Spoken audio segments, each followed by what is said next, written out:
For the vast majority of single people, getting married is the logical next step to improve their life. We imagine everything will be more beautiful, simpler, sweeter when we're married. But is that really the case?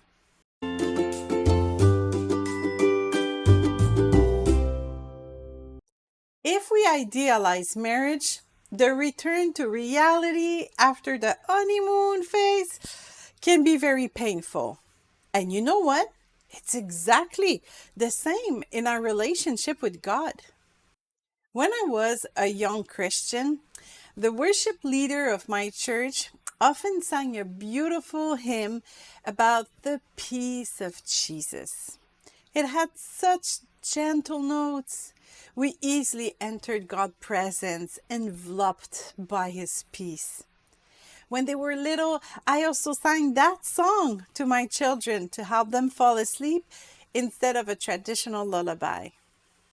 And it's an absolute truth. In God's presence, there is peace that transcends our circumstances. Jesus promised it in John 14:27. Peace I leave with you, my peace I give to you. Not as the world give, do I give to you. Let not your heart be troubled, neither let it be afraid. And he said this to his disciple just before he was arrested and crucified. But did Jesus come to bring peace to everyone?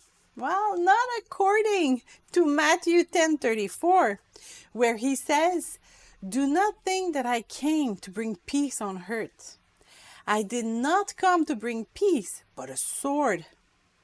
And if you ask the merchant in the temple whom Jesus drove out with whips, I can tell you that it wasn't peace they received on that day.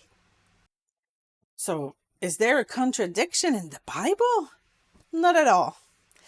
To have God's peace, we must give Him our lives. And that is not easy.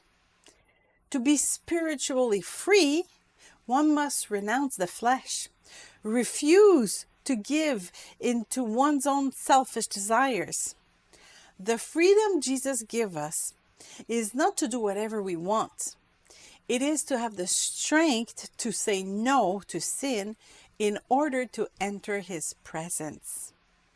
We don't accept Jesus to improve our comfort on earth. No, we accept Him to be saved and to experience intense communion with the Father. Following God means dying to ourselves. And what about marriage in all of this? Well, it's exactly the same.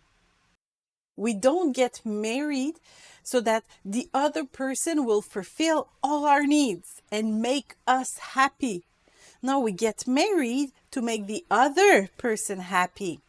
And that means that we must mourn the loss of our single life and our independence. Being married is going to war. Not against our spouse, obviously, doesn't have to, but a war against our own selfishness. Ladies, if as a single person you bought dresses and bags and shoes without a care in the world, well, once you'll be married, you'll have to manage a family budget and discuss it with your husband. And you, misters, if you were the type of single person who spend entire days or nights playing video game, you'll have to break that habit to be present and available for your wife. Getting married is declaring war on yourself. Today, many couples divorce because they didn't anticipate this battle. If you're single and want your future marriage to last, you must see this commitment as an act of war against your independence. God says that in marriage, two people become one flesh.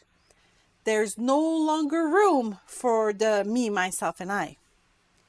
Just As we chose to follow God, knowing that the path is narrow and requires sacrifices, let's approach marriage with the same maturity.